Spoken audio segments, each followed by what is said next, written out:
Jehoiakim reigns in Judah, verse 36. Jehoiakim was 25 years old when he began to reign, and he reigned 11 years in Jerusalem.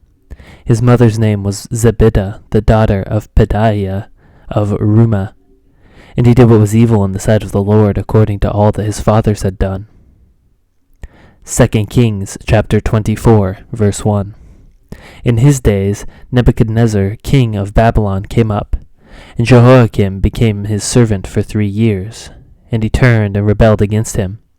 And the Lord sent against him bands of the Chaldeans, and bands of the Syrians, and bands of the Moabites, and bands of the Ammonites, and sent them against Judah to destroy it, according to the word that the Lord had spoken by his servants the prophets. Surely this came upon Judah at the command of the Lord, to remove them out of his sight for the sins of Manasseh, according to all that he had done, and also for the innocent blood that he had shed, for he filled Jerusalem with innocent blood, and the Lord would not pardon. Now the rest of the deeds of Jehoiakim and all that he did, are they not written in the book of the Chronicles of the kings of Judah? So Jehoiakim slept with his fathers, and Jehoiachin his son reigned in his place. And the king of Egypt did not come again out of his land, for the king of Babylon had taken all that belonged to the king of Egypt, from the brook of Egypt to the river Euphrates. Jehoiachin reigns in Judah. Jehoiachin was 18 years old when he began to reign, and he reigned 3 months in Jerusalem. His mother's name was Nehushta, the daughter of Elnathan of Jerusalem, and he did what was evil in the sight of the Lord, according to all that his father had done.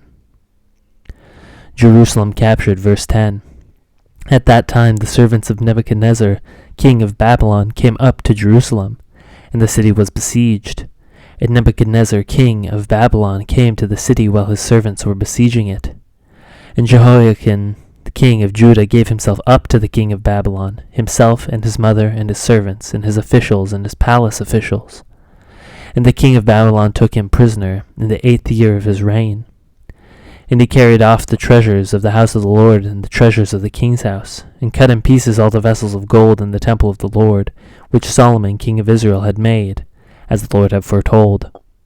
He carried away all Jerusalem, and all the officials, and all the mighty men of valor, 10,000 captives. And all the craftsmen and the smiths, none remained except the poorest people of the land. And he carried away Jehoiachin to Babylon. The king's mother, the king's wives, his officials, the chief men of the land, he took into captivity from Jerusalem to Babylon. And the king of Babylon brought captive to Babylon all the men of valor, 7,000, and the craftsmen and the metalworkers, 1,000, all of them strong and fit for war. And the king of Babylon made Mattaniah, Jehoiachin's uncle, king in his place, and changed his name to Zedekiah. Zedekiah reigns in Judah, verse 18. Zedekiah was 21 years old when he became king, and he reigned 11 years in Jerusalem. His mother's name was Hamutlah, the daughter of Jeremiah of Libnah. And he did what was evil in the sight of the Lord, according to all that Jehoiakim had done. For because of the anger of the Lord, it came to the point in Jerusalem and Judah that he cast them out of his presence. And Zedekiah rebelled against the king of Babylon.